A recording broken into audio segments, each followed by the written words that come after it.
আলামিন 7টি জাহান্নাম তৈরি করছেন। এক নম্বর জাহান্নামের নাম হলো হাবিয়া। এক নম্বর জাহান্নামের নাম হাবিয়া। এই হাবিয়াতে নমরুদ ও ফিরাউনের মতো মানুষ ওই এক নম্বর হাবিয়া নামক জাহান্নামে বসবাস করবে বলে সুবহানাল্লাহ। আমাদের সমাজে নমরুদ ও ফিরাউনের মতো মানুষ আছে না নাই?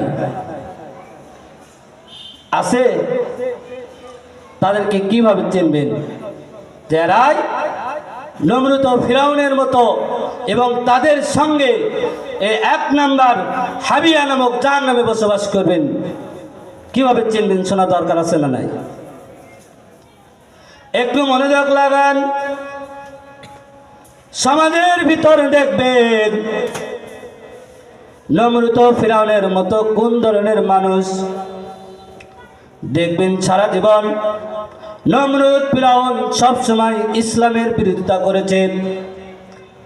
নমরুদ ফিরাউন কখনো চান নাই সমাজে রাষ্ট্রতে কখনো ইসলাম কায়েম হোক। এটা কখনো নমরুদ ফিরাউন কিন্তু চায় নাই। সমাজের ভিতরে দেখবেন যারা ইসলামের বিরুদ্ধে কথা বলবেন, যারা কোরআনের বিরুদ্ধে কথা বলেন, যারা চাই না সমাজে ইসলাম কায়েম হোক, রাষ্ট্র ইসলাম কায়েম হোক, এরাই নমরুদ, এরাই ফিরাউন এবং এদের সঙ্গেই তাদের জাহান্নাম খেতে হবে। বলেন সুবহানাল্লাহ। কথা ঠিক কিনা?